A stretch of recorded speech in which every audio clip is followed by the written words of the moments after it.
Welcome to the Watson Institute for International Studies at Brown University. Welcome to our speakers, we'd like to welcome the Fundación Botín alumni scholars and others who are watching online. We will be live tweeting for the event, so those watching online, please follow the discussion at this hashtag that's on the board, hashtag LACC2020. Very catchy, right? Latin America Climate Change 2020, because that's when the pledges or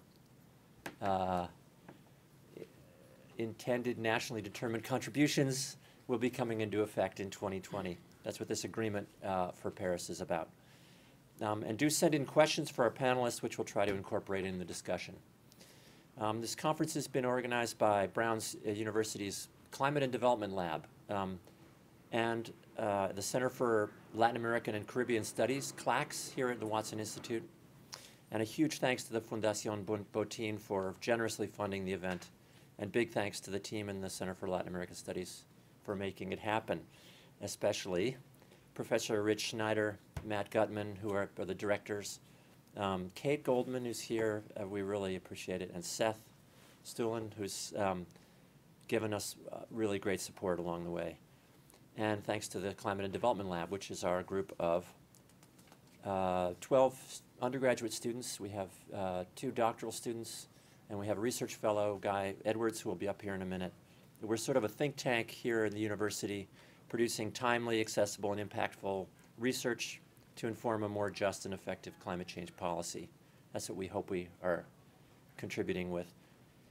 We work with leading actors in governments, civil society, and the media around the world in the attempt to bring about change by identifying and filling important research gaps and identifying ideas for action on climate change. We focus on issues of equity, justice, and climate finance with a regional focus on least developed countries, Latin America, and the United States. One product of that work is this book that Guy Edwards lead authored and I was co-author. It's a book called A Fragmented Continent, The Global Politics of Climate Change in Latin America. It'll be forthcoming in October from MIT Press.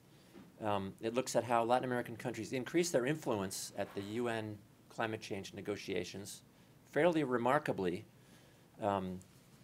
and began to offer solutions on both coping with global warming and also reducing emissions, taking a low carbon pathway to economic development. Latin America, we believe, really is and can be a great source of inspiration and direction for the world. But despite the important progress, there are some troubling cases in the region. There's examples showing the difficulty in implementing these climate policies in the face of competing priorities, namely economic growth, which can often result in climate change policies being jettisoned or undermined or just ignored. We also look at the major blocs in the negotiations. In this case, we look at Brazil, a group called ILAC, another called ALBA, and how these different groups attempt to balance climate action with building prosperity. They have very different perspectives, and there's case studies from Brazil, Mexico, Peru, Costa Rica, Venezuela, Ecuador, and Bolivia. We're going to hear shortly about where we are in the negotiations. The main point is that 2015 is the deadline for an agreement with legal force, roughly, to address climate change, and nations will need to do this by December. This will include how much they plan to reduce their emissions of greenhouse gases, how they will adapt, what finance they'll need to meet their goals, and so on.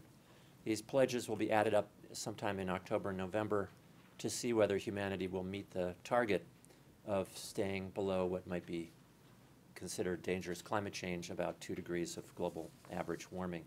I'm going to hand it over to Guy Edwards, who will moderate the session. Guy is the research fellow and co-director of the Climate and Development Lab at the Institute at Brown for Environment and Society. He also manages the lab's work on Latin America, several really exciting projects. He's also the founder of, co-founder of this site called Intercambio Climático, which was Latin America's first multilingual website on climate change. Thanks, Guy, for organizing. Awesome job. Okay. Good afternoon, everybody. Thanks again to our panelists for coming today. We really appreciate the fact you were stuck in the airport in DC for a couple of hours, which wasn't a great use of your time. So thanks again for being here. I'm going to introduce our speakers, and then make a couple of introductory comments super quickly so we can get on with the discussion. So firstly, on my left, Walter Bergera. He's a senior fellow at the World Resources Institute, where he coordinates the 20x20 initiative, an ambitious country-led restoration effort aimed at substantially contributing to a reduction in the carbon footprint of land use and land use changes in Latin America and the Caribbean region. Prior to WRI, he was at the Inter-American Development Bank as their division chief for climate change and sustainability, and he oversaw a number of what can only be described as flagship publications on climate change in Latin America, which for our purposes especially have been incredibly useful and I think have really helped to set the agenda, part of the agenda on climate change in the region. Before that, he was at the World Bank, and he's a chemical engineer by training with degrees from Universidad Nacional de Colombia and Cornell University. Mariana Panuncio is the Director of Climate Change for WWF's Latin America and Caribbean program. Mariana serves as the lead for climate change mitigation and adaptation in Latin America and the Caribbean. Prior to this position, Mariana was Director for the Southern Amazon Southern Cone Program Office, supervising WWF's offices in Bolivia, Chile, Paraguay, and Peru, and liaising with WWF's main partner in Argentina. Mariana also managed the Amazon Headwaters Initiative, a tri-national program that has conserved over 10 million hectares of protected areas and indigenous territories in Bolivia, Brazil, and Peru. She has previously worked for the Summit Foundation and also with the Nature Conservancy in the Peruvian Amazon. Mariana, who is originally from Argentina, received a Master of Science degree in Conservation Biology from the University of Maryland. And then finally, Jorge Gastal-Numeli is a Senior Policy Advisor for International Climate Policy at the Nature Conservancy, where he leads the Conservancy's climate finance team supporting in-country financial arrangements in Brazil, Indonesia, Mexico, Peru, and island states globally. In this capacity, he is lead advisor to the government of Peru in its dual role as COP20 president and as co-chair of the Green Climate Fund's board. He was previously a carbon fund manager at the World Bank's carbon finance team, and he holds a JD from Peru's Catholic University, an MSc in Energy and Environment from the University of Calgary, and an MA in Public Administration from the Kennedy School of Government, Harvard University. So welcome again to the panelists. And just super quickly, because we're quite short on time, I'm going to provide a tiny bit of context on Latin America and climate change, just for a couple of minutes. So I think it's just worth saying from the outset that despite Latin American countries playing an increasingly important role at the UN climate change negotiations, the region has received little attention. But luckily, this is starting to change because last year Peru hosted the UN climate change negotiations, where Latin American countries, and Peru in particular, were credited for their concerted efforts to ensure the conference was a success. The region itself is very vulnerable to climate impacts, including the disappearance of glaciers, sea level rise, the risk of Amazon dieback, and the intensification of extreme weather events. And climate change is not an issue in the future, it's happening now, and the citizens of the region are being affected by it, which presents a serious challenge to hard-won development gains. At the national level, various Latin American countries are taking significant steps to confront this issue. Costa Rica has pledged, for instance, to become carbon neutral by 2021, and in 2012, Mexico passed a comprehensive climate change law in 2012 with targets to reduce emissions by 30% by 2020 and by 50% by 2050. There's other pledges being made in Brazil, Chile, and Peru. But I think it's worth stating that the successful implementation of these policies remains an open question on the way to 2020. The region itself accounts for about 9.5% of global greenhouse gas emissions. Deforestation has been the main source of those emissions. But since Brazil especially has reduced deforestation considerably, despite it creeping up again recently, emissions have dropped down, and it's now a case where the emissions from energy generation and agriculture are now passing the emissions from land use, including deforestation. The region might agree as a whole that climate change is a massive threat, but it does not negotiate at the UN climate change negotiations as a single entity like the European Union does. And there's many groups in the region, such as ALBA, ILAC, Brazil's participation in BASIC, et cetera, and the region does have some common positions, but there are also some key differences which prevents the region from coming together and presenting a single voice. Two final points. Latin American civil society is becoming increasingly active on climate change. In Lima last year, we saw the largest climate march in Latin American history, drawing around 15,000 people. However, despite some of these advances, Latin American governments are currently not doing enough to include civil society groups in their decision-making on national and international climate policy. And a lot of these civil society groups are doing some extremely impressive work, so there's a very reasonable case to be made that governments need to open their doors much wider to include that. And then a final point, when we consider the politics of climate change in Latin America, we have to look at the political and economic landscapes. And in this case, Latin America's economic prospects this year and next are not looking that great. And inevitably, just like other regions, political leaders faced with tough economic times tend to prioritize boosting short-term growth rather than addressing environmental or climate change issues. However, this year is especially important, as we're going to discuss now, to ensure climate change stays on the political agenda. And there's a lot of very good reasons why tackling climate change can be a win-win for securing climate and development objectives, fossil fuel subsidy reform being one example. So that's enough context. So let's get started on the discussion. So just a point on the format. We sent a list of questions to the panelists prior to the event.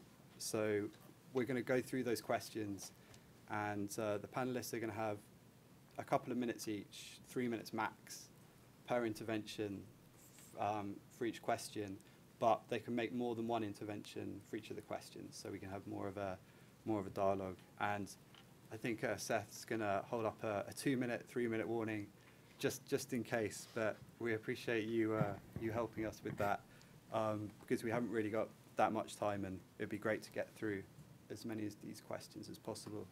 So, and then we'll have time for question and answers at the end. So if you're following online, you can tweet in your questions at the hashtag, so we can incorporate those as well. So Walter, first question, global warming.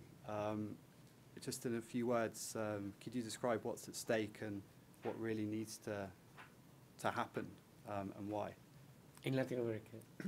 And globally, yeah. Well, let me focus on Latin America and then maybe by extension. That's good. The challenge of climate for Latin America is huge. It's immense.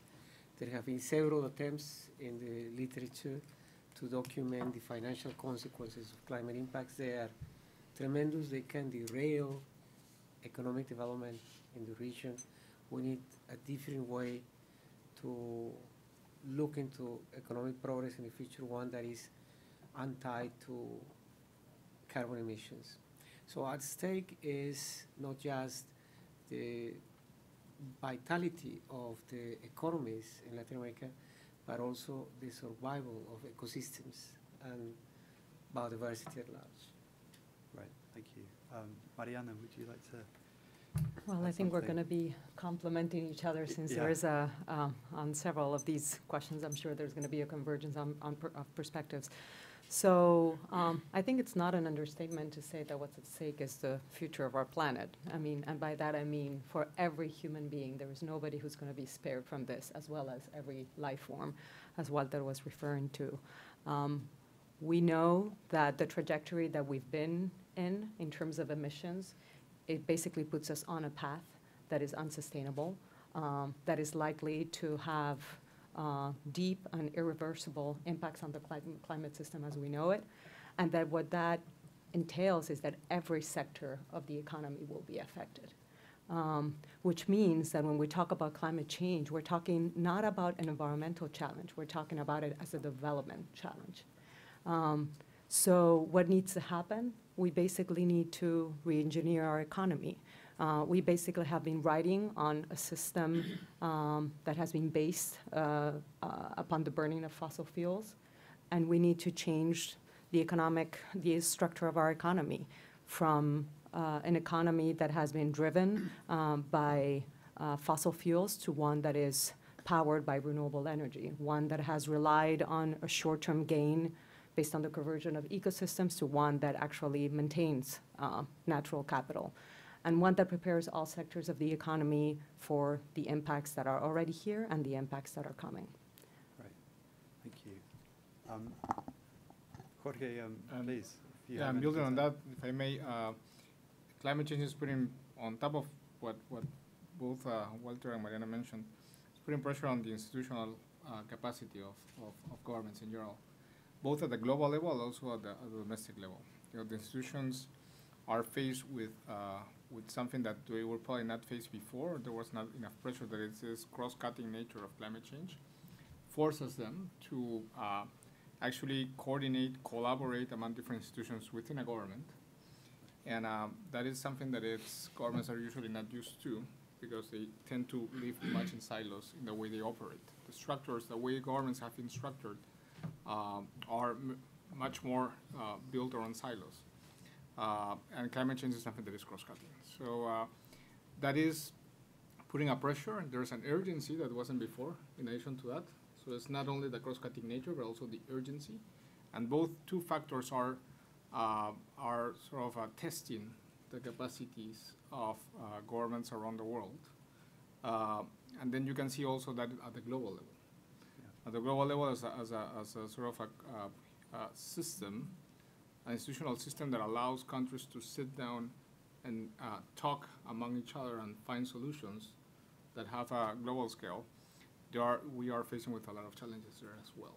So, so I think on top of extremely important pieces that both Walter and Mariana shared, from a policy point of view, there's also a huge challenge there. Yeah, thank you. So I would just add to those excellent interventions the points of sort of human suffering and what we expect with droughts affecting water supplies and melting glaciers, which are relied on by millions of people for their domestic water needs in the Andes. Droughts affecting agriculture and basic food security and food availability. Storm surges that will come with stronger hurricanes affecting the Caribbean especially, and mudslides in urban and rural areas, putting people's lives at risk, which historically have been some of the biggest causes of human loss of life in Latin America. When there's just these incredible rainstorms that affect precarious housing built on hillsides. And I think that gets to the sort of the justice issues of climate change for me, that some people will be affected. It will definitely affect everybody, but it'll affect especially the poor, those politically excluded, those forced to make their homes and their livelihoods in precarious situations.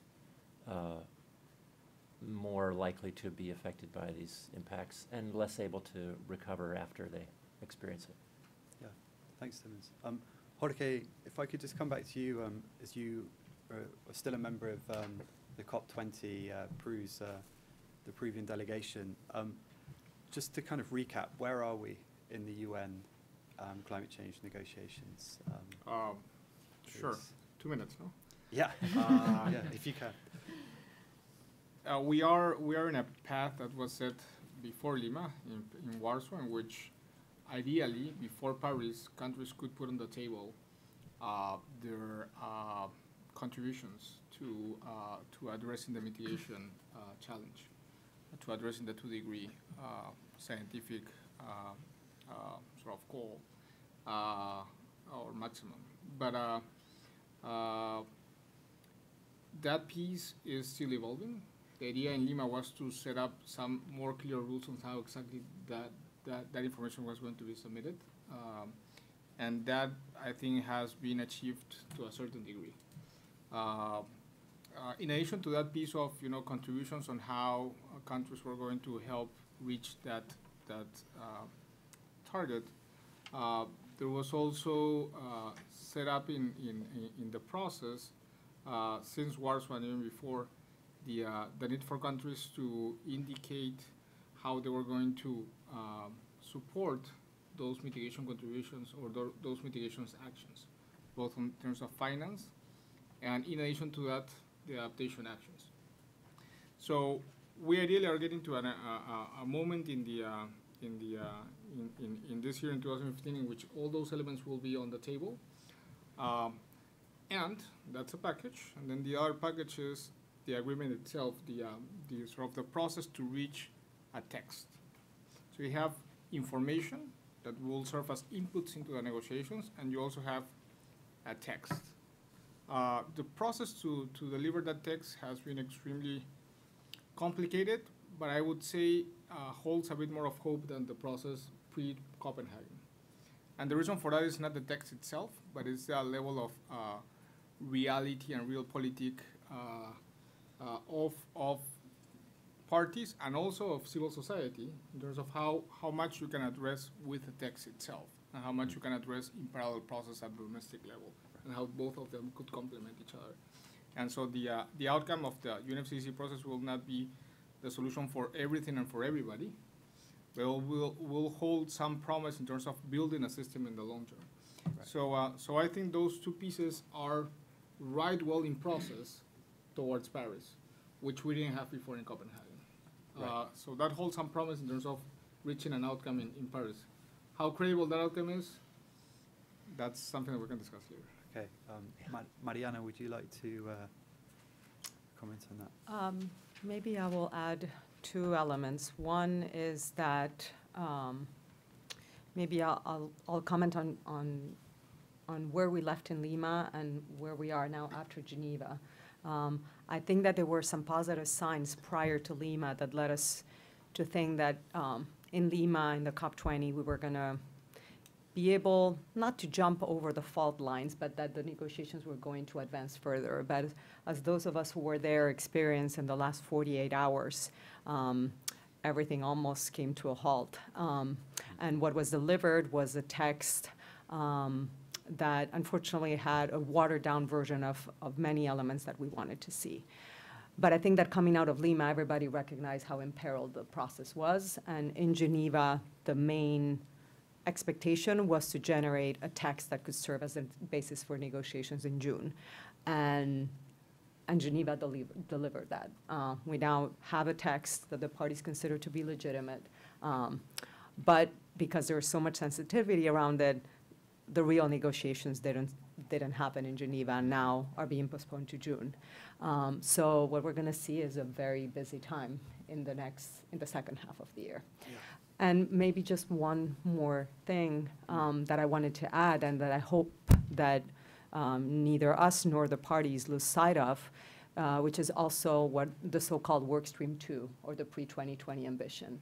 It is very important that we do not lose sight of that stream because we know that global emissions need to peak within this decade And we need to see both not only technical discussions, but a political signal that hard decisions are not just being left after 2020. Right, thank you. Timmons, would you like to add something?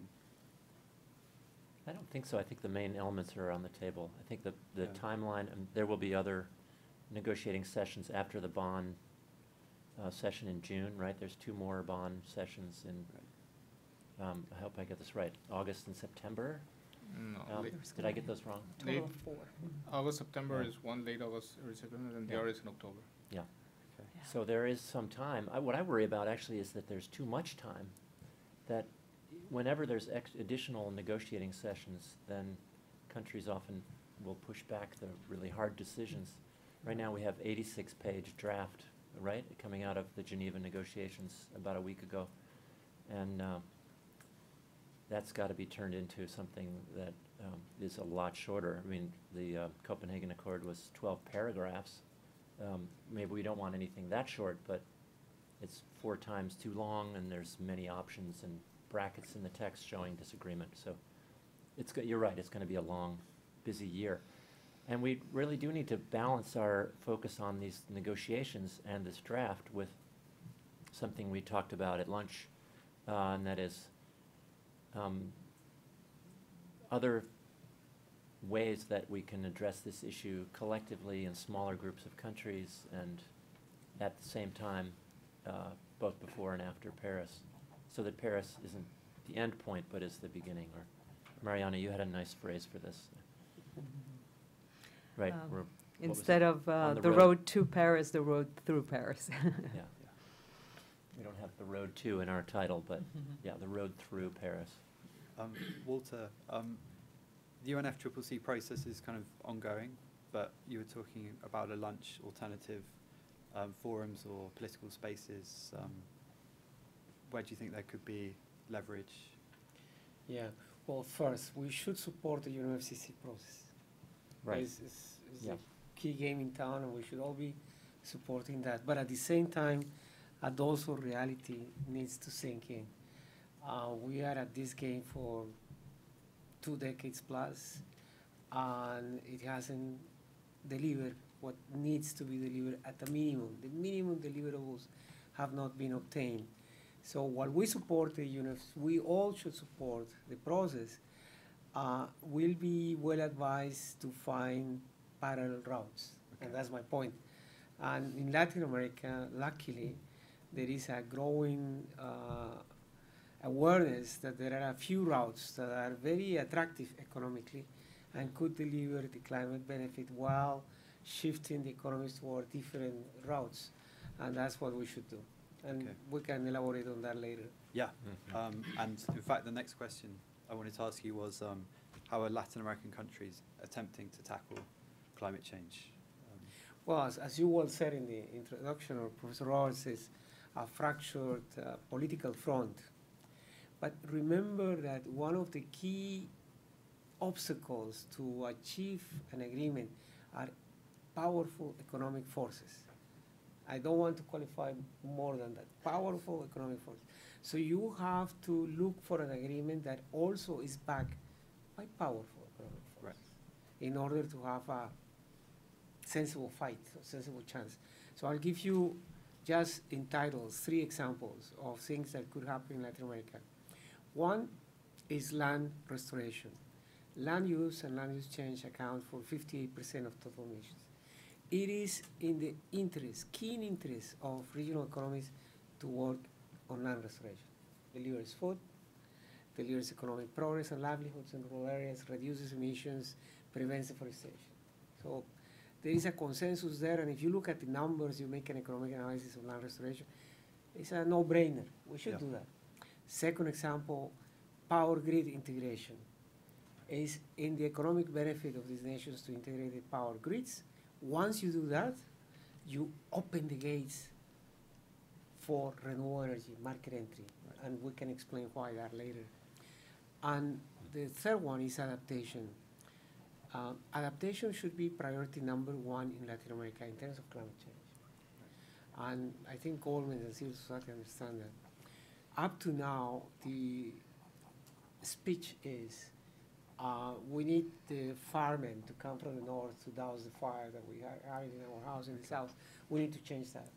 We need to call our own firemen to start putting water. Okay. Douse the fires. Yeah. Okay, thank you. Mariana. I think that Walter touched upon key areas where Latin America is already working and needs to work. I would actually take almost like from a matrix perspective, I would take a different angle or a complementary lens, which is I think that at this point we're still in the early stages of creating this new economy.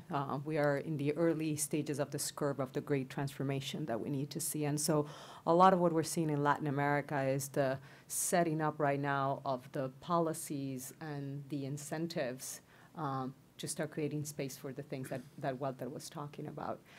So in a way, right now we're in the process of the scaffolding and undoing some of the scaffolding that is propping these very powerful interests to continue to remain active.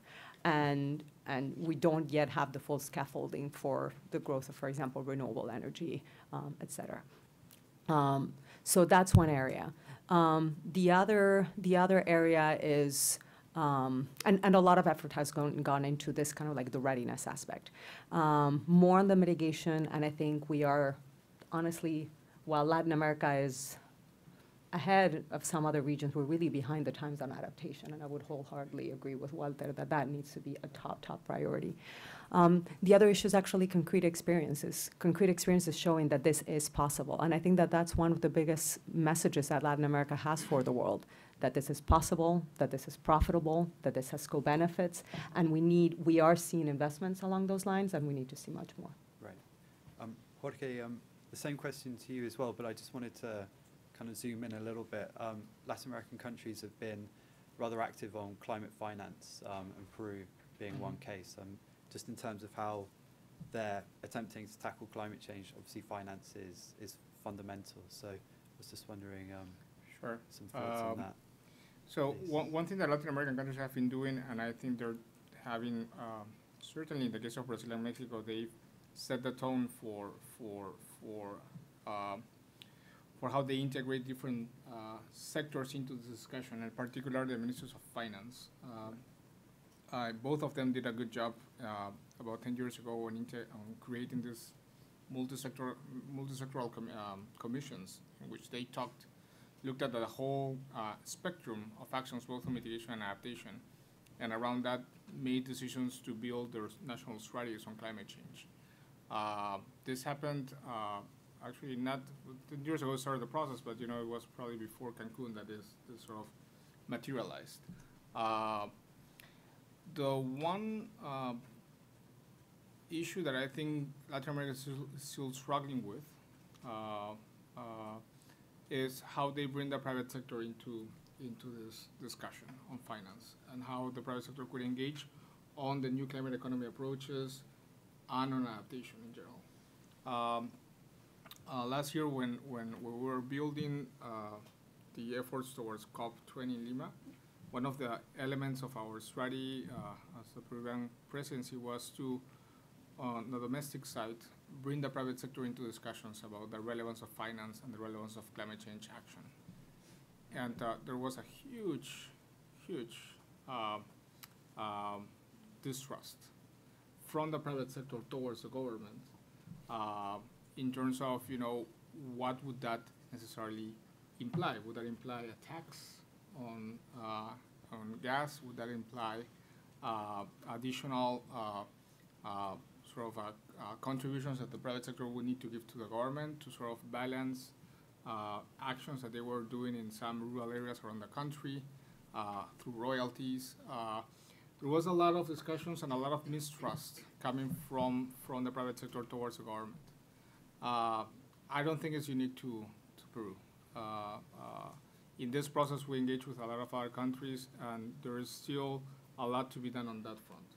Yeah. So even though Latin American countries have had a growth, economic growth over the past decade, and they might have some more resources than before to address some issues with public sources, the private sector remains an area that needs to be still explored.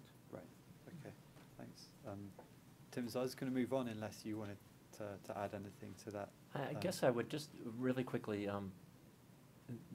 compliment our panelists on the issues that have come up, and maybe just reiterate the importance of adaptation and the need for adequate attention to adaptation, especially pro-poor focused policies on adaptation that address issues of poverty and inequality at the same time as building resilient societies.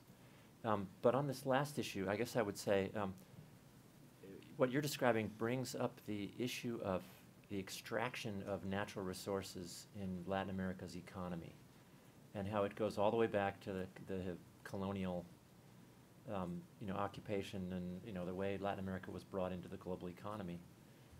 And mining and fossil fuels remain extremely important and are an important part of why, and farming, exporting soybeans and other major export crops are a big part of why Latin America had a different experience in the last recession, the global recession after 2008, than the rest of the world, right? Latin America was seen to be doing better. But I think now we're getting sort of towards the end of that as some of the contradictions in that model are becoming apparent, and they really do need to be addressed by Latin America. So this is, a question of national economic development planning and how to incorporate climate change and lower carbon models. Currently, Latin America is providing the fuel for some of the great growth in other parts of the world. So anyway, it's been a long-term issue for the region. It's not always a problem to be exporting raw materials, but there's certainly, if in my opinion, from years of looking at this, for providing more benefits, there are other better models. Yeah. Okay, thanks. So before we were talking about how Latin America doesn't speak with one voice on climate change, how there's a number of different groups, and I think it's fair to say there's probably three main ones who are, kind of four. So we've got Brazil, which is in the basic group with China, India, and South Africa. We have the ILAC countries, the Independent Association of Latin American, Caribbean, Colombia, Peru, Guatemala, Panama, Costa Rica, and Chile. And then we have the ALBA countries, the Bolivarian Partnership of the Americas, Ecuador, Venezuela, Bolivia, and then we have Mexico as well, which is quite similar to ILAC on some things, but is joined with South Korea and Monaco and Liechtenstein at the negotiations. So we have these groups. So I just wanted to touch briefly on what are they actually, what do they contribute to the UN climate change negotiations? Obviously, they're all very active in their own ways. So I thought we could start with Jorge, given you were part of the Peruvian delegation. I mean, what could you kind of say very briefly about ILAC's position towards UNFCCC and how it kind of sees the Paris Agreement? So a bit of background. ILAC was created based on an understanding that these countries had a shared set of shared views and very similar economic, I wouldn't say pathways, but economic visions on how they wanted to progress. And some of them even have some commercial and economic alliances outside the process.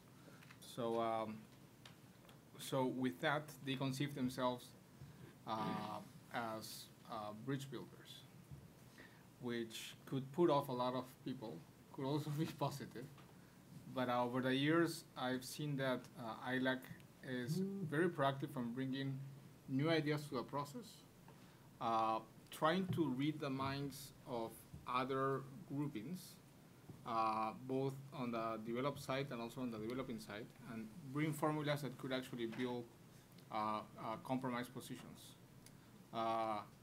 The reason why that could put off countries is usually because those positions are too too pristine in a way, too principlist, very much based on principle, and lacks a bit of pragmatism in terms of how other countries are looking into dealing with climate change.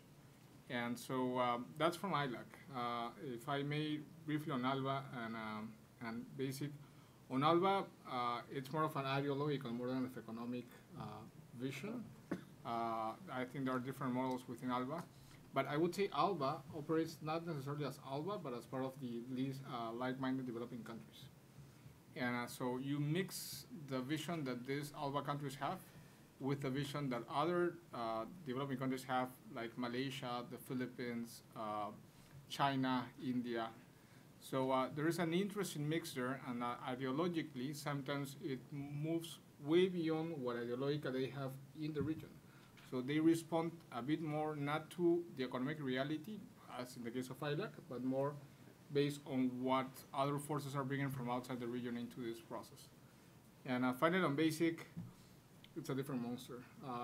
Brazil, in the negotiations, conceives themselves as a basic country, not as a Latin American country, in several ways. I wouldn't qualify that as, as a blanket statement, but in several ways they usually conceive themselves as a basic country. Yeah. Okay. Mariana, would you like to add something? I think that, we face a reality in which the region is fragmented, but I think it is also important, while recognizing what Jorge has said in terms of these countries operating within broader groupings means that, of course, they are influenced by those groupings. I think it's also important to point to the role that Latin American countries are, in some cases, having a role in nuancing some of the positions of those groupings. So in a way, while the region is divided and the attempts at the region coming together are fraught with challenges, I think it is important not to dismiss even the very difficult dialogues that are being attempted. And so I'm not sure whether that's going to pay off in the next 8 months, but I think that, again, if we think beyond this year, it is important to recognize the efforts of those that are trying to have a dialogue between these blocs that sometimes literally don't speak to each other. Right. Okay. Well, I would only add that what the panelists have said up to now illustrates the point that the negotiations are difficult, that they will continue to be difficult, that there is a lot of uncertainty about outcomes. On the other hand, what do you have in common between Bolivia, Argentina, Chile, Peru, Colombia, and Ecuador in South America? Different positions, different. What is in common? Their endowment of renewable energy in geothermal fields, the ability to move their transport systems to BRTs, the possibility of a common action to address the issue of glacier retreat, rapid glacier retreat. So if you focus on that and the economic drives behind that, say, transforming the transport sector is a fantastic opportunity. Electrifying, mass electrification of the transport sector, I don't see another region that can do this as fast as it could be done in Latin America. We need to capture those economic opportunities because they will drive the dialogue, they will find the commonalities. So how's that going to happen? Because if these countries take some common position, but they have a lot of different positions at UNFCCC, there doesn't seem to be, well, at the moment, that much scope for this type of regional cooperation to kind of come from the UNFCCC, perhaps. And if we look at the regional level, there's just a huge number of regional integration organizations. I won't go through them, but there's many, yeah. So where's this drive going to come from? The drive has to come from economic forces. Right. No? Okay. I would actually agree and say there is no coalition or no grouping that is neutral. And so CELAC is not a neutral grouping. Having said that, it is interesting, as challenges that it may have been, for the countries to come together with a joint statement at the COP, with a new statement now in January, and with ongoing conversations, that there was a common message coming from the Latin America region, and that the issue that they mentioned specifically was adaptation. So that, I think, I wholeheartedly agree with Walter, that the opportunity may be in the so-called more technical and practical conversations as a means of coming together. And bringing private capital. Yeah. And then just stressing a point that Mariana made before, I would say within the G77 plus China, one of the most promising hopes within that group are Latin American countries that could sort of reach positions within that group and beyond that group with other groups. I would say Argentina is looking some interesting signals over the past year and a half. I don't know what happened there, but Ecuador also, and then you have Peru that hosted a co-presidency and has built a lot of capacity in terms of facilitative role, and also political capital that we didn't have before. It's not a big country. We're not going to decide anything. We're not going to have the breaking role to be played, but the political capital that we have accrued over the past year and a half, it could play a big role. I don't know how big, but so there is some hope within the G77 plus China to start breaking some pieces beyond the Latin American group is within the negotiations. And so we'll probably need to keep an eye on those. And from the civil society point of view, find ways in which we can support Argentina, Ecuador, Peru, and others to play that role. Right.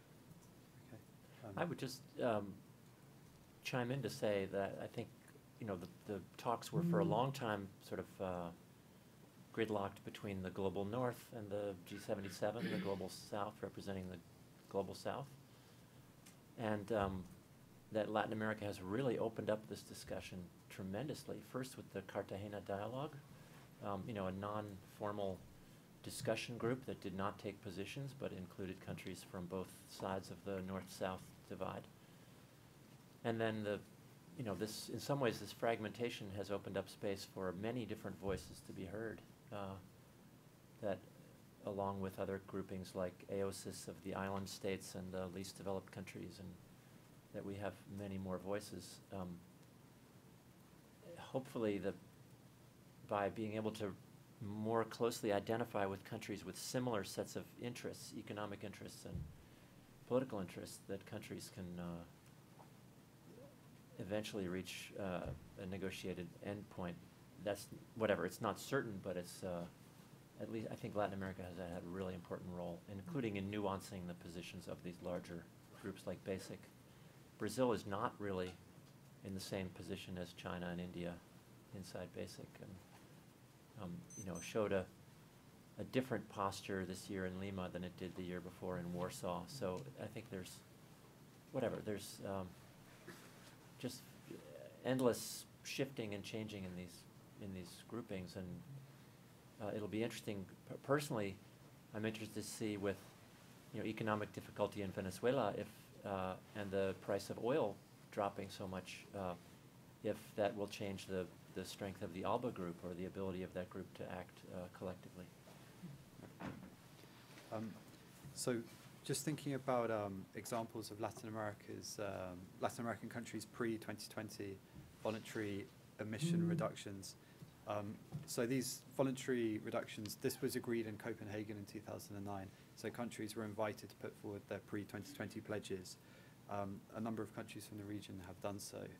So I just wanted to ask the panel, just to give an idea of what these pre-2020 pledges are, and how you think they're progressing. Okay. Well, an important example is 20 by 20. It's an initiative to change the dynamics of land degradation in Latin America. I told you already that 58% of emissions are associated to land use and land use change. This is a pre-2020 ambition, and it's already signed off by Argentina, Peru, Ecuador, Colombia, El Salvador, Guatemala, Mexico. They've done this at a regional level, at a substantial scale, 20 million hectares. We have estimated that will roughly translate into 5 gigatons of avoided emissions. If we're successful, if the region is successful in delivering this emission. So that's just one example. I think it is notable to observe that when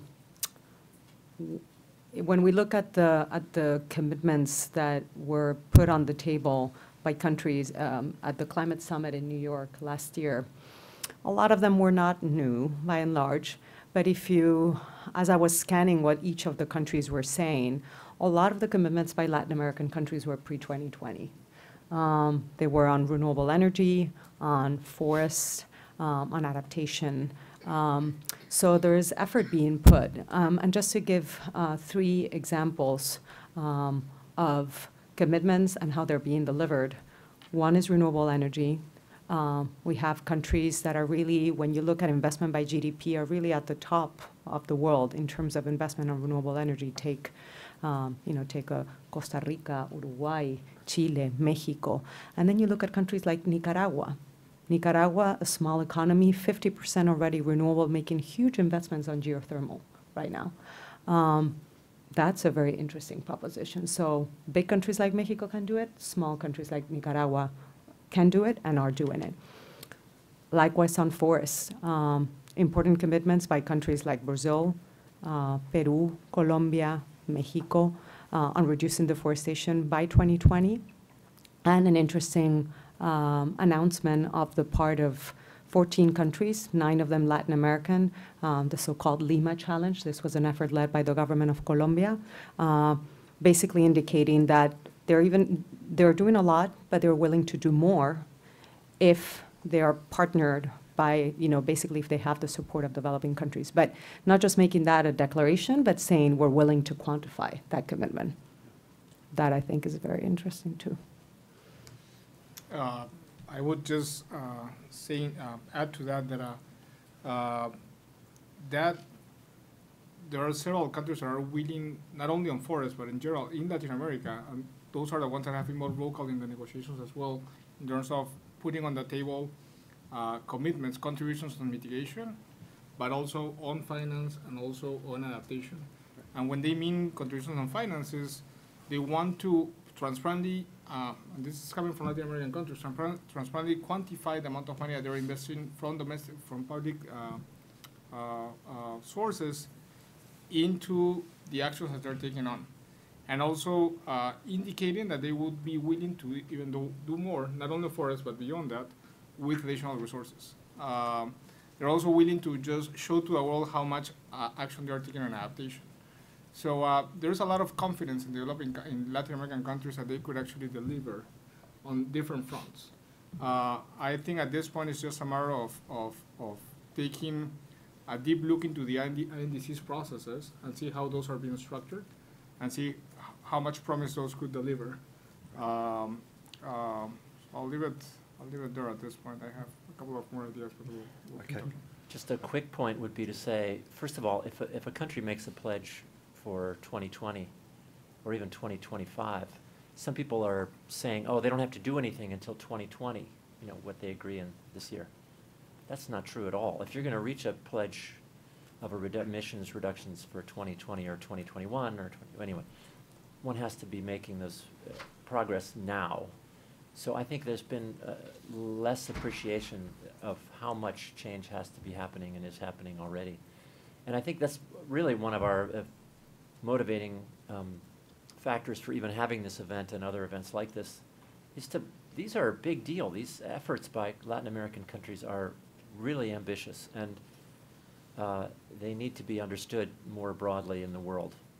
Appreciated that these are countries really taking the lead and taking chances. And I would say that this is why this gets back to climate finance, that the countries, for example, in ILAC said we will start making these changes, we'll make pledges, we'll work on emissions reductions, even if we don't have the money in our pocket to do it. But we do need the money, so please come forward with climate finance pledges. And I think that's really now the responsibility of the historically industrialized countries, the wealthier countries, those with the capability and the responsibility, as we agreed in Rio de Janeiro in 1992, that we would act according to our common but differentiated responsibilities and respective capabilities. In other words, we do what we can do. Those who have the funds should support those who are willing to take the action. Yeah. I'll just throw in quickly why these countries, I think, put forward their 2020 ambition, voluntary emission reduction targets. And although it's quite hard to generalize for all countries in Latin America because their motivations were different, I think in the case of some, the reason they put forward these pledges was because it was seen as a useful way to pressure larger countries to put forward their own emission reductions. And it's, I think, can be characterized as a very kind of positive step at what has been a very fraught negotiation process with very little trust, to have a bunch of countries saying, hey, we're middle income, we're going to put forward these targets, is a very positive step. And I think that's one reason why Timmins and I have been looking particularly at our ILAC countries. I think the other reason is, given the climate impacts that some of these countries are experiencing and some of the co-benefits from putting forward emission reduction pledges, it kind of makes sense to have renewable energy targets or targets to reduce deforestation. So I think those are perhaps the two principal reasons why these countries, despite not being obligated to under the current arrangements of the UNFCCC, felt motivated to put forward these pledges. But I completely agree with Timmins that they are very ambitious, but I think it remains an open question whether they're actually going to, these countries are going to manage to secure these voluntary pledges by 2020. It's a long time between now and then in political terms. So although the pledges look great, all shiny and brilliant, whether they actually are achieved is something else. And just to be a little controversial, and I don't want to put anyone on the spot, but will these countries actually achieve their pre-2020 voluntary emission reduction targets? I mean, you don't have to say yes or no, but just... Well, on land restoration, yeah. The economic argument surpasses the political posture. Okay. So I think countries that the countries that have said will restore 20 million hectares of degraded land in Latin America have an intrinsic economic argument to follow through. Right. The same thing with, I'll give you two examples, marine energy. There is no other region in the planet when the endowment of marine energy Latin America has. Yeah. If this endowment is put into practice, into power plants, the economic follow-ups, the economic consequences are huge, are immense. Developing your own enterprises, your chain of supplies for marine energy, enabling a renewable energy that has a firm capacity and so forth. So countries like Chile that are looking at marine energy will follow through because it is in their own interest. Right. I think that the answer is it depends. Okay. And with that, I covered it all. Yeah. No, I think that there are certain areas in which some of the commitments are either getting reached or getting surpassed. So as I was mentioning, the commitments related to renewable energy by countries like Costa Rica, Nicaragua, and others. The market penetration is such that they are actually on their way to reach their targets. I think that where it becomes more challenging is in areas where really we need to change. What is at stake is actually changing the influence of these deep-seated drivers. And so, for example, on the issue of RED Plus, in order to achieve those targets, it's not just about putting somebody in front of a chainsaw. It's actually around changing the incentives that drive people to the forest as a means of, basically delivering commodities. It is related to how people occupy land to make it theirs and then be able to claim property. those things, what you need to change in the policies and the incentives, it's a longer-term policy change, and that's where some of the delivery of those 2020 targets may be more challenging. Right. Okay. I think the key is going to be a balance between voluntary sort of nature of these commitments and a sort of a peer pressure system to allow them to keep moving towards achieving those targets and keep moving into investing in their institutional arrangements and capacity. Sorry to coming back to institutional arrangements, but as a policy wonk, I cannot sleep without thinking about them. Sure. What I've seen, for example, in Peru is that they put on the table after Copenhagen sort of a contribution to the world, and on three areas: forests, net zero deforestation by 2021, energy matrix moving to renewables up to 33% by 2020, and then actions, very generic actions on waste management to reduce emissions. None of those have been followed through in terms of the system that you need to put in place to actually get there. Right.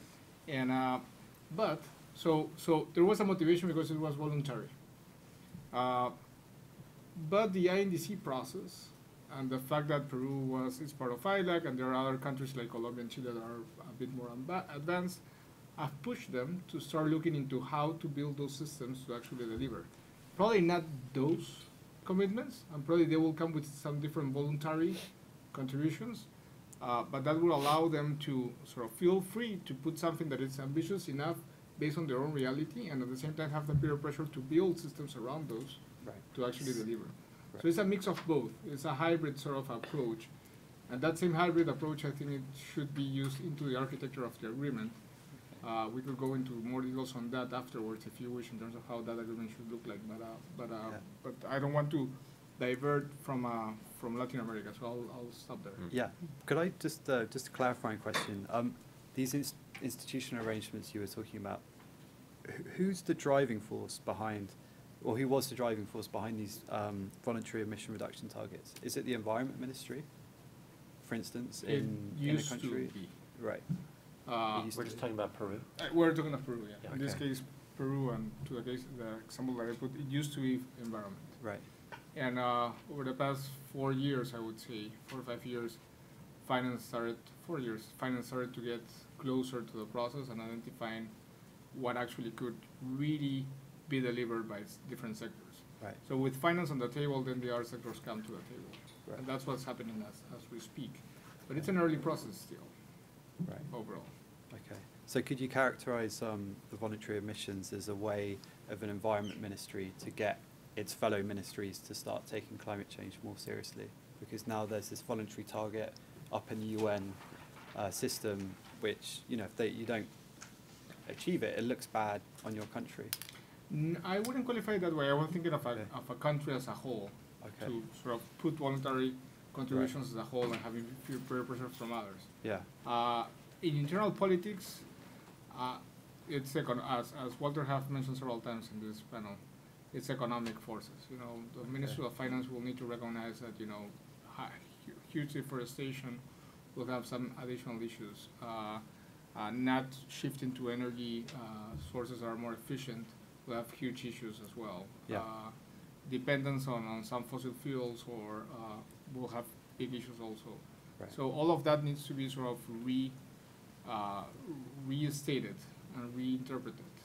But those are the forces inside a country. I was referring more at the international level, Okay. and how a country puts themselves out there Right. with voluntary sort of contributions and the Okay. peer pressure. Okay. Tims, would you like to add anything? Or Never can resist. Please. This is pointing out the tension between pledges that are cobbled up or built up from sector by sector analysis of what's possible using existing laws or possible legislation, and then coming up with a global number or a political target which is, derived from what's expected internationally or what's hoped for by a leading politician or even an agency, as you're suggesting. So I don't know actually. There's the pragmatist side, which says, of course, the cobbled up, realistic pledge is the one that's more likely to be met. But I always think we don't know what's possible, and there's so many gains that can be made on efficiency with whatever, maintaining or increasing quality of life while decreasing emissions sharply is very possible.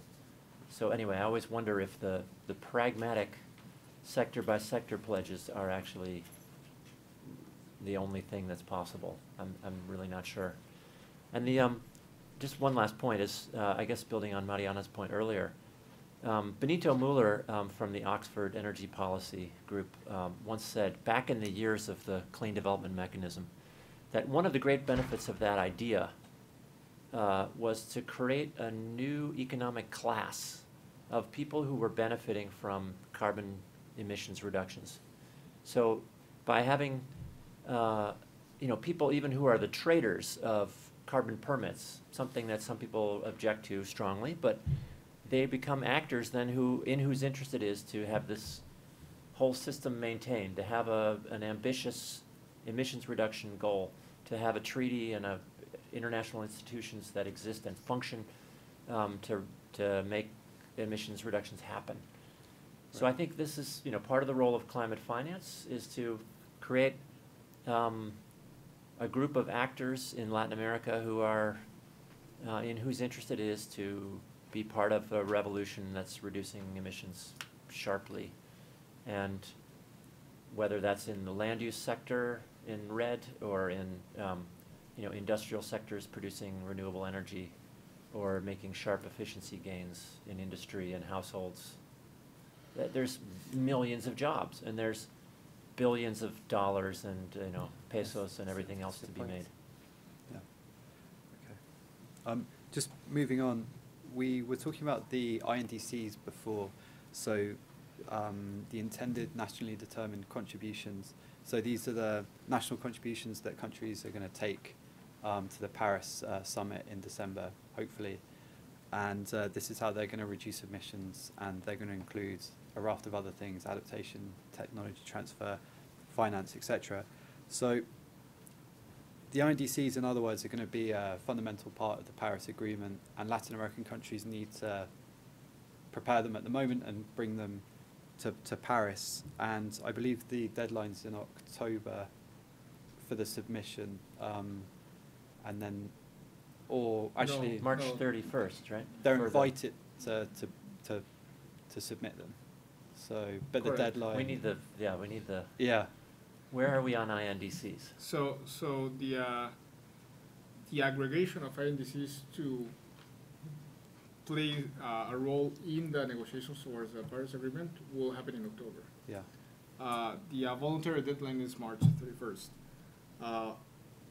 Some parties are interpreting that that's a deadline. Some other parties are interpreting that it could be one day before the October deadline. Right. What about in Latin America? The countries that you all know about. I think they're taking it very seriously in terms of the first trimester, and if not the first semester of the year. But they're trying to work really hard to try to hit that deadline, and if not, close to that deadline within the first half of the year. Ideally before we get to June or around those dates, the next bond. So before Bonn, which Ideally, is the 1st to 11th of June. Right? Yeah. Okay. I think that there is a spread that, based on conversations with various delegations in Geneva, I think that there are certain countries that, like Jorge said, will try to get to the March 31st deadline or the second quarter, but really taking So basically, Bonn. yes, before Bonn. So Mexico has said that it will come out with its INDC before the end of March. They're working really hard, and they will try to get as close as they can to that. Others are very likely to come between April and June before Bonn. Others that I've spoken with are still trying to secure finance to prepare their INDC. So I can also see potentially some of them coming after June, but hopefully before October, so that they can be part of that collection, that, I don't know, that assessment that is supposed to happen in November. Okay. So the question I really wanted to ask you all was, how are Latin American countries preparing their INDCs? Because as we've just heard, with these deadlines, flexible or not, people are going to be delivering them at different times. And it seems as if most countries in the region are going about the process in very different ways. So I was just wondering if you could share some of your thoughts on specific country examples and how they're preparing their INDCs, please. I can talk about Peru, but Yes. you No, probably... go ahead. Yeah? Talk about So the main question for them is the format of the INDCs. Right. You know, there are a lot of voluntary elements within the Lima the Lima decision, and they are going to try to tackle several of those, in terms of, you know, the types of gases, even the what is I'm forgetting the word. It's not the cycling, but it's sort of the well, yeah, the spread of time, how much time, you know, they're thinking of, you know, trying to, but the key question at this point in Peru is whether they're going to put a specific numerical target, or they're going to for tons of carbons reduced, or looking into some sort of energy intensity, sort of indirect value, and that talks to a question that is not only political, but it's also the reality. How much capacity countries are going to have in sort of quantify and feel comfortable in putting a quantified target on the table. I would say that's one of the biggest challenges at this point, and I see that in Peru, and I wouldn't be surprised if that's happening in other countries as well. Right. So that has not been decided yet, whether Not to put decided an yet. intensity target or an absolute target. Correct. That's pretty stunning, really. That's a huge difference, and I would, anyway, as somebody concerned about climate change, this is worrisome because the atmosphere doesn't care about intensity, but for economic development reasons, I can see why. And I think that supports the statement that I'm going to make, that we've seen this movie before. Yeah. We saw it through the Kyoto process. So let's not be surprised if we don't deliver what is required. No. I think, again, my point is that we need to change the array of incentives. Should be economic driving forces behind the type of changes that are required in Latin America. Let's not abandon the UNFCCC process. We should all support it, whatever ways we can. But we've seen this movie before, you remember. Mariana. What I would add is that I think this first, I mean, we all need to continue to demand that countries come forth with as ambitious pledges, as ambitious contributions as they possibly can. Having said that, I think there's a lot of uncertainty at play, and countries are very likely to play it conservative. And I am not surprised, even though it would be much better for us to see hard emissions targets, that countries may aim for an intensity, an intensity approach as a way to keep as much wiggle room as they possibly can. Likewise, potentially having a target for the overall economy without specifying the sector, which again gives them wiggle room to move. Chile has put forth its draft INDC, which is under consultation, and they put an intensity target. They've identified which sectors of the economy they would include, but they didn't specify what they're going to do in each. They put it as an aggregate. I think we're going to see apples, oranges, and bananas this first time around, and probably, if we have the right, the right architecture at the end of this year, we need to keep striving for greater clarity, greater accountability, so that we can actually do an aggregate assessment, which probably this time around is likely to be harder. Right. And just to clarify, what's the relationship between the INDCs and the likelihood of a Paris Agreement being legally binded? Because if I'm country X and it looks like there's going to be a legally binding agreement and I have to put forward an INDC with some type of targets, surely I'm going to put forward potentially quite modest targets because it's legally binding and, you know, I need my room for maneuver. But if it's all going to be voluntary, I can just throw in, you know, a whole raft of different bits and pieces because I know it's not going to be legally enforceable. So just could we clarify that? Sure. I think one of the several things that were left out in Lima, given the complexity of the discussion. And just let me step back for a second. And I'm not defending Lima because I was there and I was trying to draft the final decision with a bunch of other people, but it was the level of distrust in the process is big. Getting a multilateral decision is not a given. I'm not talking of a multilateral agreement. I'm talking of a multilateral decision, like the one in Lima. So I think there were several things that were left out in Lima because of that, and I hope that this year that distrust or mistrust could be built back or overcome. But on the things that were left out, I think one piece that is going to be key for this year and to reach an agreement is going to be the whole package of the discussion about cycles, discussion about upfront information, and discussion about the MRV system on that.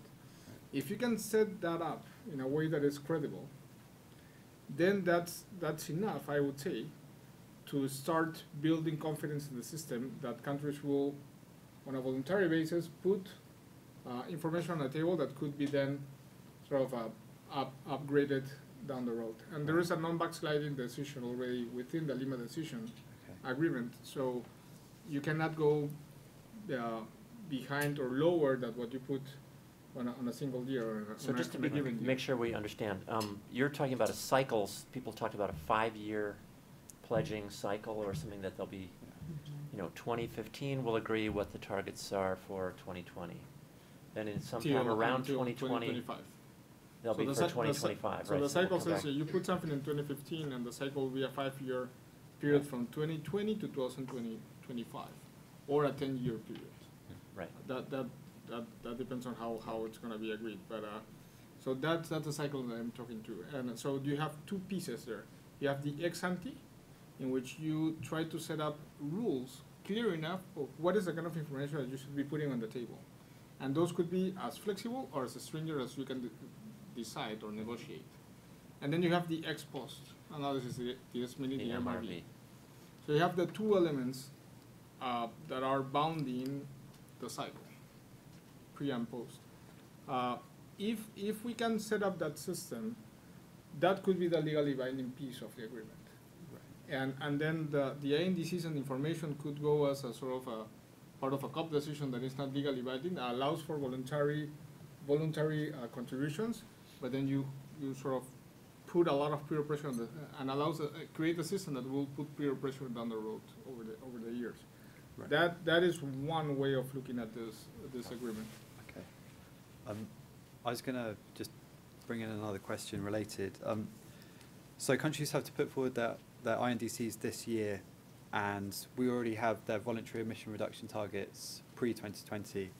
So I'm curious, or we're curious rather, what's the relationship between these pre-2020 voluntary targets and the post-2020 targets, and how, if one country has a target today to reduce net deforestation to 0 by 2021, what that might mean for their INDC, and what the relationship is between the two. Well, we have the case of Chile, no? Chile has a voluntary ambition. It has an ambition prior to 2020, and it's reflecting a follow-up in the INDC. Right. So that's an example where there is a seamless transition. No? Right. Okay. And is it a case where the countries which have relatively ambitious pre-2020 targets will be motivated to have similarly or more ambitious post-2020 targets? So if you're ambitious now, it means you can be more ambitious later, or if you're ambitious now, it lets you off later when things might be different and a tougher environment at the national level, for instance? I would say it depends on two things. One is going back to one of Timon's point about being pragmatic or being ambitious. A very simple answer is political will. Right. You know, we saw Lula and Calderon being extremely out there on climate change that moved Mexico and Brazil. You have now a different government in Brazil, a different government in Mexico, and things are different. So political will is key. Chile, in the case of Chile, the INDCs process has been sort of mandated by the president. In Peru, there hasn't been, even with being hosting the COP, there hasn't ever been a mandate from the president to look into this. So that changes a lot of the dynamics on how you're building those. And the other element is, a bit of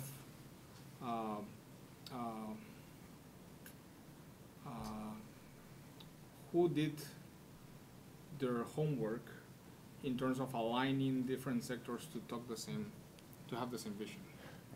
And if they, during the last decade, that homework wasn't done by countries, now with the INDCs process, you're starting almost from scratch. So whatever you put on the table some years ago, if you didn't do the homework, there's no way you're going to have a seamless transition, as Walter was mentioning in the case of Chile. Right. Because sectors were never bought into those targets, so you need to start that process or build that process. So if there's a disconnect, I wouldn't necessarily say that it's because of lack of political will in some cases, but maybe because of the homework wasn't done at the moment in which it should have been done 5, 6, 7 years ago. Right. Okay. Mariana, you want to add something? Yeah, please. No, the only issue that I was going to add is that we also need to be mindful that the initial actions are, in some cases, are going for the low-hanging fruit, right? But once we hit the low-hanging fruit, we need to go into the deeper issues, and that's where it gets more challenging. So we need to see, but you may have a whole array of levels of ambition related to whether you're still dealing with the low-hanging fruit type of targets, or whether you're now getting into the deeper, more systemic aspects of the work that a country needs to do. Right. And the other point I was going to make is that I hope, I don't know how much we're going to see this, but I hope that that countries consider this idea of putting what they could do with their own resources, the so-called unconditional contributions, and what they could do with support. Because that might be a way to increase the ambition without locking a country into delivering something that without additional resources they could not deliver. If we could see that, it could create the context for a better dialogue around cooperation, both in terms of finance, but also other means of implementation, right? Technological support, capacity building. If not this time around, I hope that in the future INDCs do get built with those two aspects in mind, so that we can scale up, we can accelerate this common drive towards greater ambition. And if I can add to that, is that part of my 2 minutes? Go for it. Good. Great. That is a great opportunity for Latin American countries. Latin American countries, if you look at the whole G77 plus China sort of landscape, they are the get-goers, all of them. And not in the negotiations per se, but if you look into the region, they are the ones that are implementing a lot of stuff, and they would keep implementing stuff even if there is no money, but they would be more than happy to access more resources to be more ambitious. Right. That conditionality in the negotiations have been pushed back. It was brought by some countries, particularly ILAC, and it got pushed back by all developed countries, because there is a risk that it will be a race to the bottom. I do just this little, even though I know that I can do domestically this much. Since there's going to be I can put a condition, and there's going to be extra money, I'll do this little. So there's a moral hazard, certainly. Yeah. So there was a lot of pushback from developing countries, but there was a lot of pushback from developing countries saying, historically, ideologically, they should be paying everything. And you know, I can understand that position. In some cases, in some levels, some nuances, I can sort of appreciate and accept that position or share that position. But I would say that, you know, Latin American countries, in reality, they could, all of them could say that they might or would be willing to explore that possibility in the negotiations. So, So even if that doesn't happen in this cycle, that's what I was saying, there is a huge opportunity for Latin America to look into their own reality and then find a common vision on how they would like to advance that kind of arrangement down the road in the next cycle or, you know, as a region. so for this to happen, there needs to be adequate and predictable climate finance, is what you're saying, right? Mhm. And the problem is that all the funding is being raised through taxes, you know, taxpayers in the global north, at least. And some Latin American countries are contributors also on climate finance. But it's never been adequate and it's never been predictable, right? I mean, the promises made in Copenhagen and anyway, many promises have not been met on climate finance.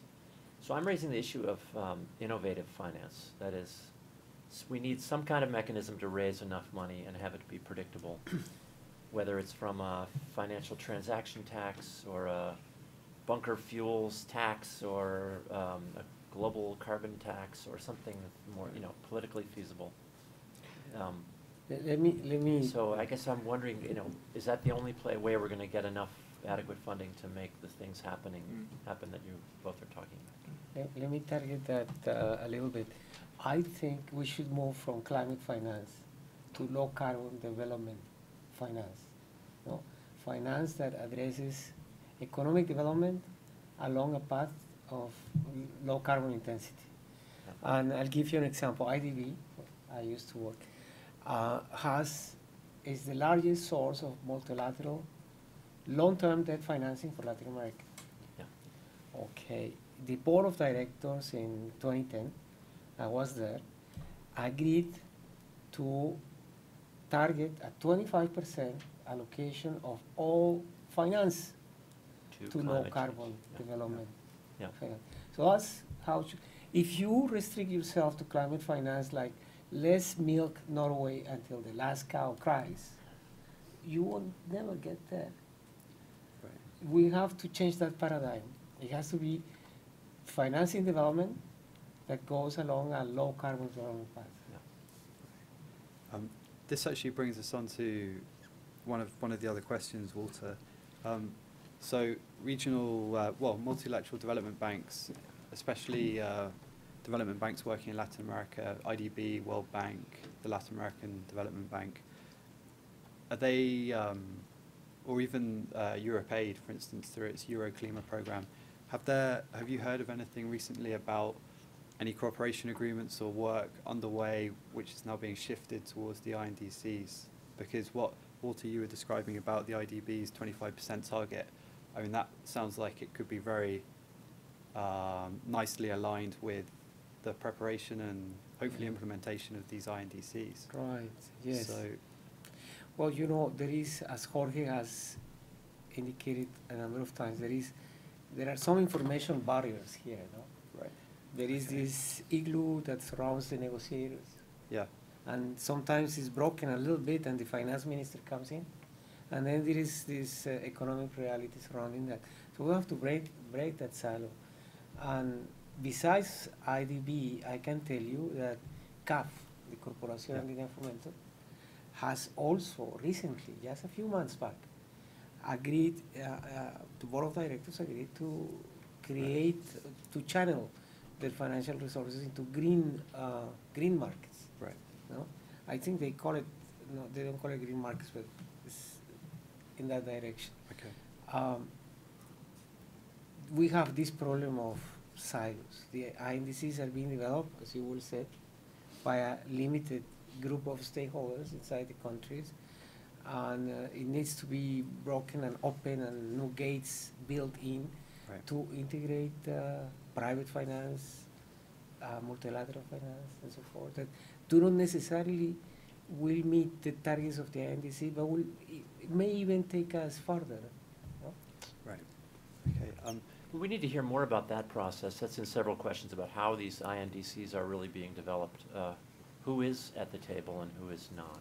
Yeah, and that kind of brings us on to our next question, because for this paper we're putting together for Brookings on 5 Latin American countries' INDC process, the way we are, and I think lots of other people have said as well, is the INDCs are an opportunity to kind of prepare a country for a low carbon future and a way for countries to kind of tie together climate and development objectives.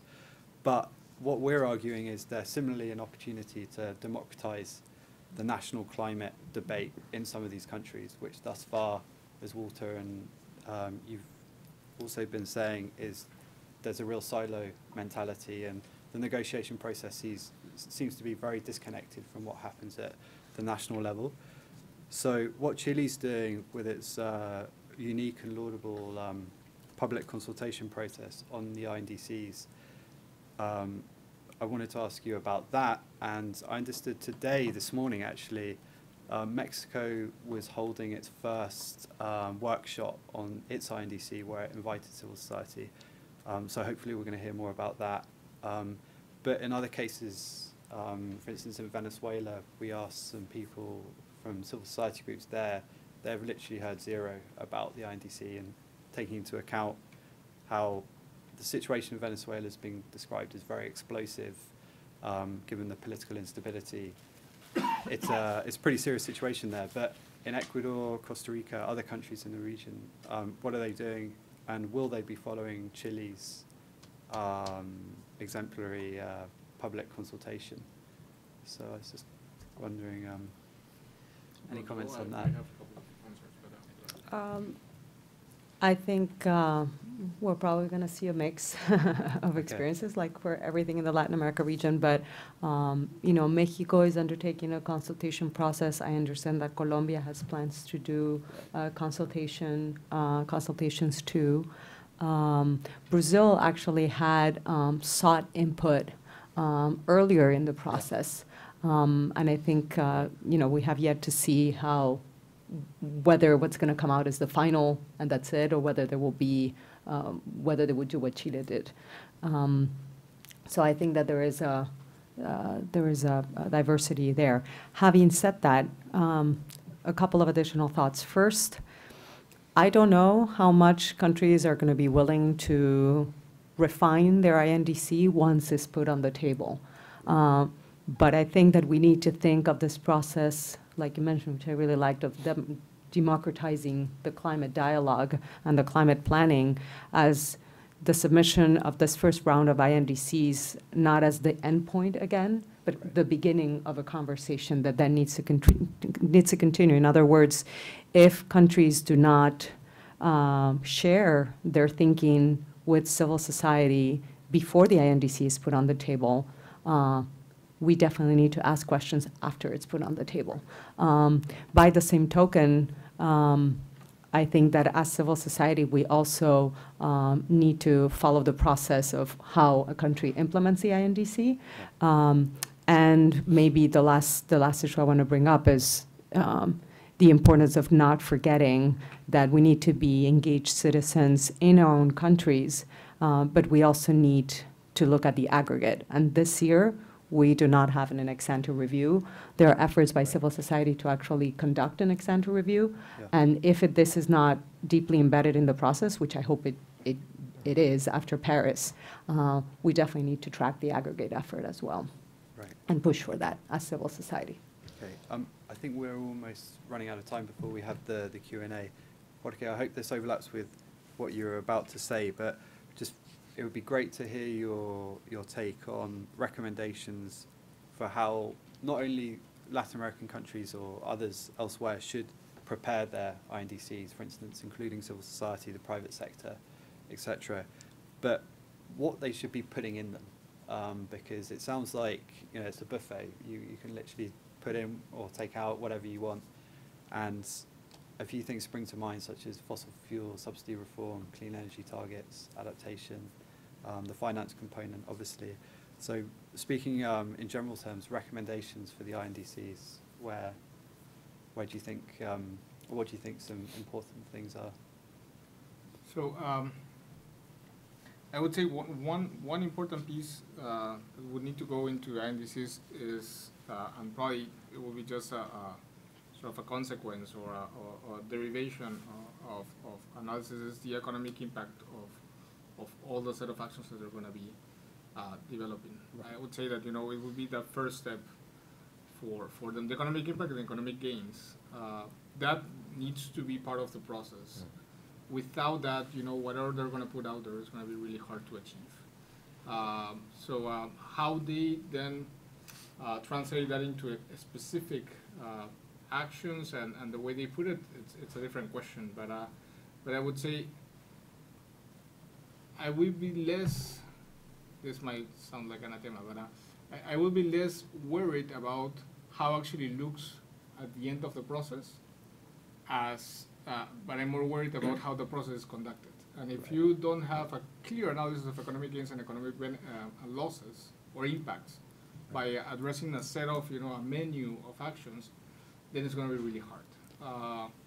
So I would just put there that while looking at the Peru example and talking with people there throughout the past months, it's very clear for them that you know, they are going through that process as we speak, and they're probably not going to be able to move much if they don't have that discussion, even with civil society, which there are plans to start conducting that in sort of a shorter period than Chile, but certainly. Right. So I'll stop there. Yeah. Thanks. Well, we had a couple of recommendations that we just wanted to throw out there, just to hear what you thought. So we were saying before that civil society in the region is becoming increasingly active, and it seems like there's a lot of technical expertise that perhaps isn't being made the most of, and not just technical expertise, but other types of expertise that government ministries could be drawing on during this INDC process.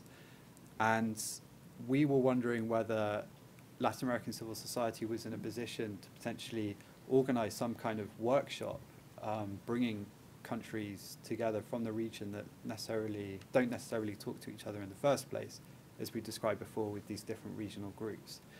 So could there be some type of civil society initiative which could bring together Peru with Venezuela or Nicaragua or Mexico or whoever, and actually have some kind of discussion about the INDCs? I mean, is it too late for that? Could it be helpful? Who would do it? Yeah, who would be the right convener? Yeah. And then the other recommendation I had that we had was we've got the EU Community of Latin American and Caribbean States biannual summit coming up in June, I think. And the EU and Latin America have been talking about climate change quite a bit through their strategic partnership.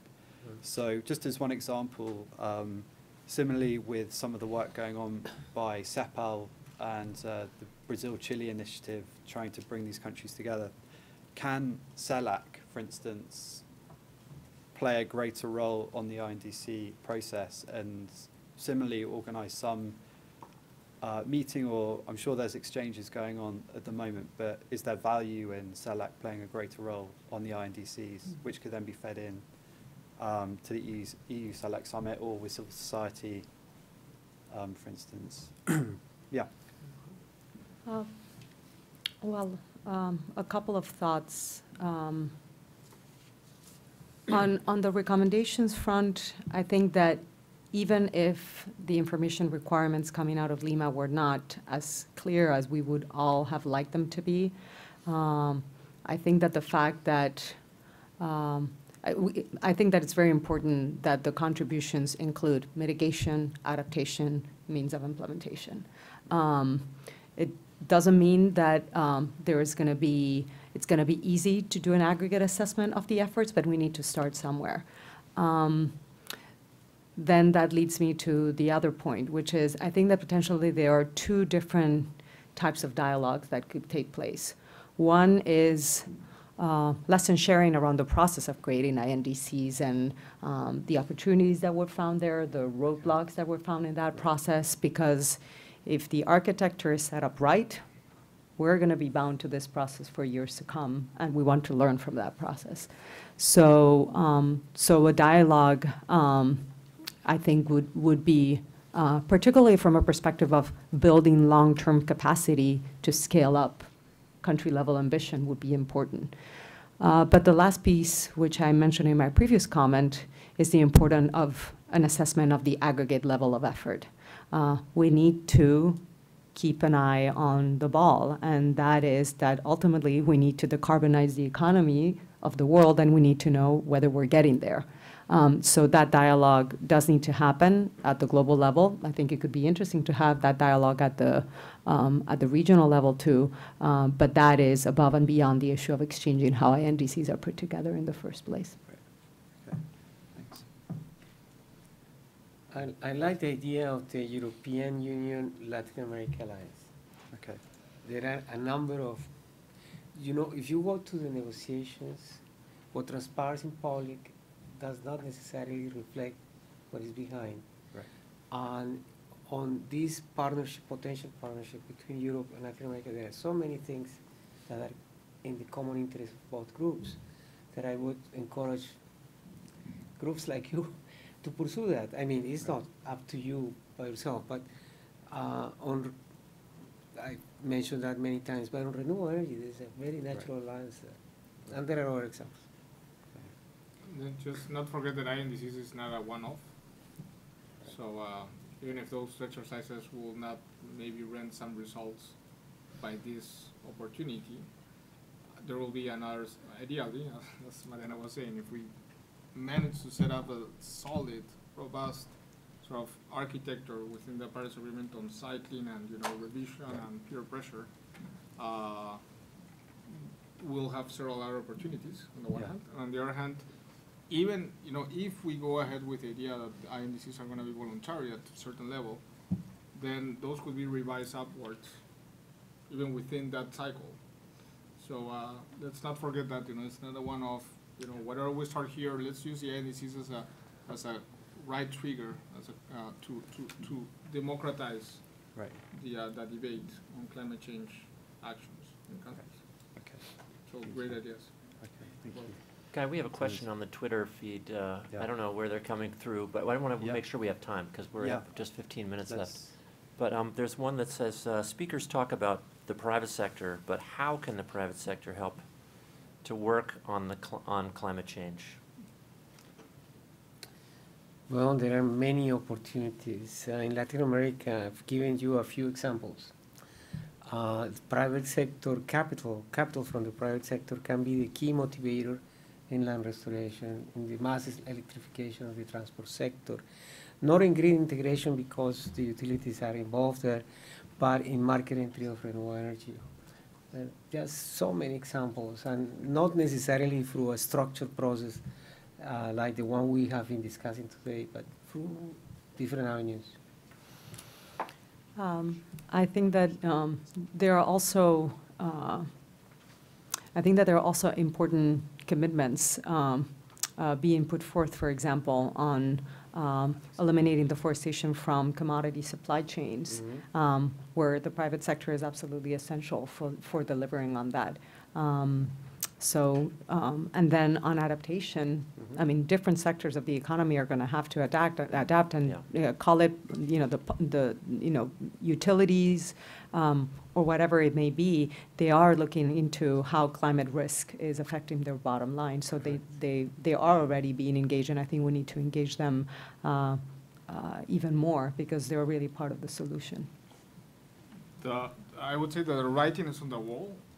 There are several trends are happening out there in terms of flows, financial flows, that should provide a signal to private sector in Latin America. One is all this, sort of a lower or cheaper capital than usual in terms of some institutional investors around the world that are looking for projects with sort of a target that will be, the interest rate will be less than commercial banks at the domestic level. That's one. Green Climate Fund looking into concessional loans and grants that will target directly private sector. Mhm. So you have cheaper capital on the one hand. On the other hand, you have some trends that are very key, like this theory about stranded assets and how in the future, in 50 years' time, it could be likely that the investments that you do right now on fossil fuels are not going to be viable anymore, and so there's going to be a huge financial backlash of those investments that are not being used anymore because the economy just moved on. So you have some signals that are coming from outside, and you either take that wave, or you certainly would not be as competitive in the near future. So those signals need to be just identified, read through, and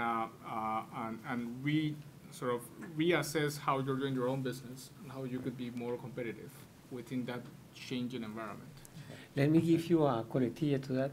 The latest bids for power additions in Brazil and Uruguay have all been won by renewable energy.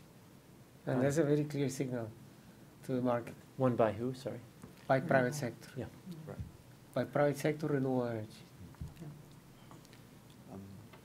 Seth, did you say we had a question? Yeah, so we have another question coming in from the Becca's Botín Foundation, from the alumni network. This is coming from Juan Ruiz, and he's asking, how can this change of a paradigm be approached by governments in order to give green incentives to the industrial system or sector?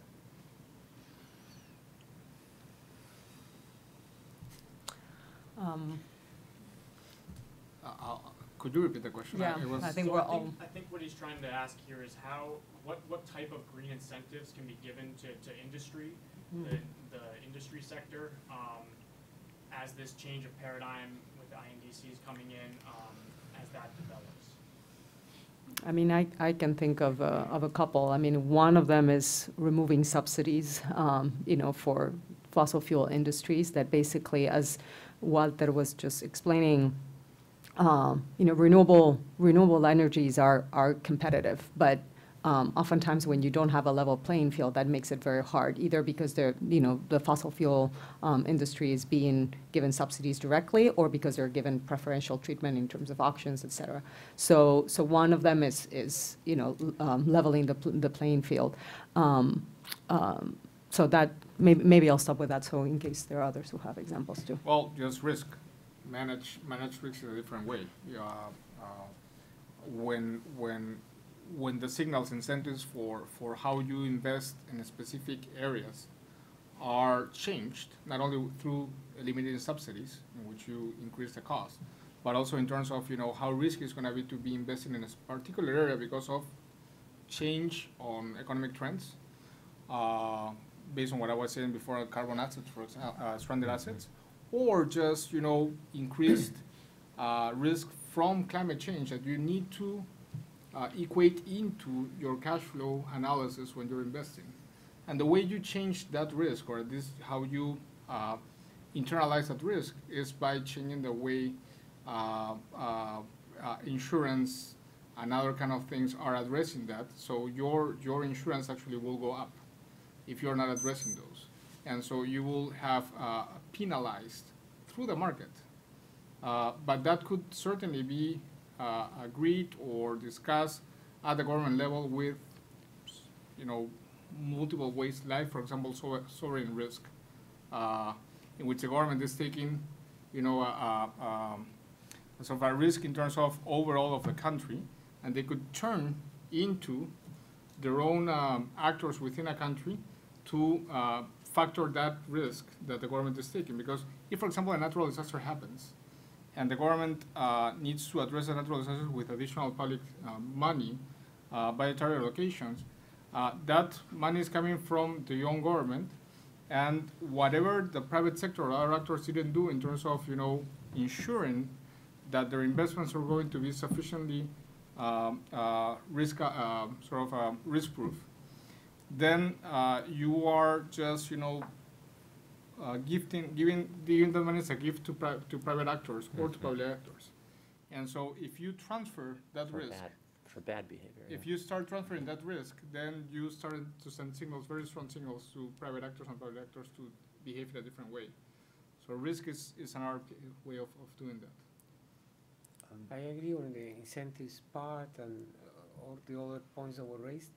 There is one more mechanism, and that's to integrate economies.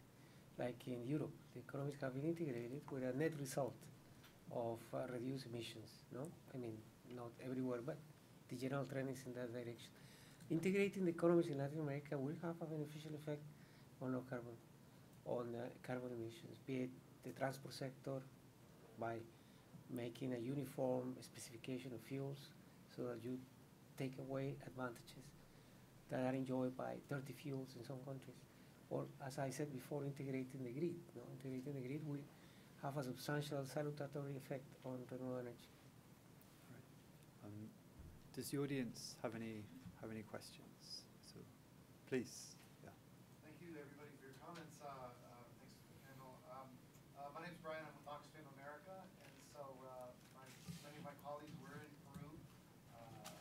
My question is, as a stakeholder, what is the role of civil society organizations, and what is the impact, based on your observations? Obviously, you all are members as well of civil society, but based on the observations that you've seen, what impact can civil society have on generating the political will and the urgency needed to help the deal? And if we're not yet creating enough urgency, what could we do to do it better? I'm just curious on your views of that, based on experience in Lima or prior, and also thinking ahead to Paris, because I know there's quite a bit of debate about when should a march be scheduled and what other activities are needed, and I'm curious your views on that. So I'll talk from where I come from as an employee, the Nature Conservancy. We are on climate activism. We're very focused at the global level, but also really focused in the U.S.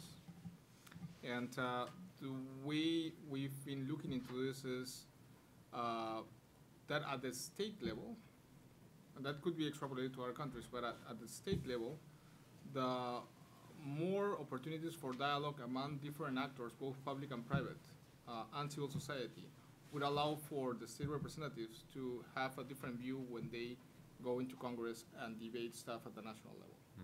So one way in which we are approaching that is to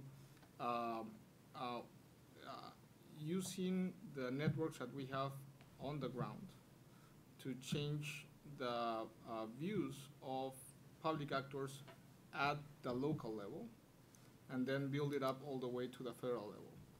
And so that is proving to work.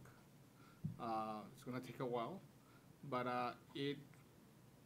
the model that TNC used before Waxman-Markey, and the debate towards Waxman-Markey, was working a lot at the federal level, building coalitions with you guys, and building coalitions with WWF and a bunch of others, and that wasn't going through because there was not civil society wasn't of their own states weren't putting pressure on their representatives at the Congress. So I think it's probably, if you want to extrapolate that to countries and also to a global process, you might want to think that way too.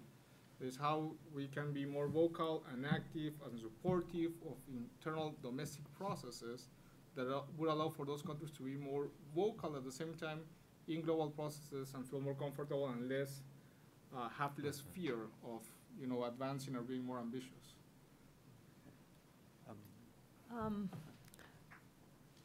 I think that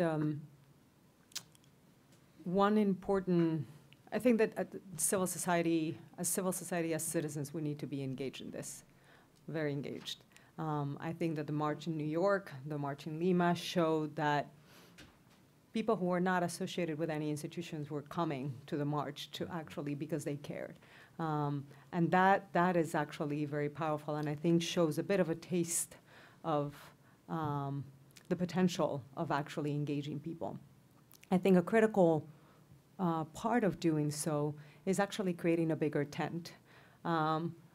We need to frame the challenge before us, again, as a challenge of development. It's not just an environmental challenge, it's a development challenge.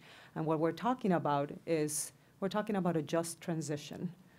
we're not just talking about reducing emissions. We're really trying to create an economy that provides opportunity and that provides long-term prosperity for all. And I think that in that context, in that concept of a just transition, there is a great opportunity to bring together coalitions that haven't necessarily worked together. So right now, we're seeing environmental organizations, development organizations, trade unions, all coming together for this. So I think that there is a great opportunity in that. And the last piece is that, again, we cannot stop at Paris. We need to have a narrative ready the day the COP finishes for the work that lies ahead. And I think that a key part of that narrative is showing both hope and the need that citizens need to remain engaged in this so that we can continue on that path for years to come. Yeah. We have another comment from Twitter, Luis Fierro from Ecuador, who I believe is part of ILAC support unit, who says the 6 ILAC countries have been sharing information on their INDCs and have prepared a thematic study on their INDC preparation. So we obviously need to go and have a look at that, and it will be interesting to see how Chile's public consultation compares to what's going on in Peru, Colombia, et cetera, et cetera.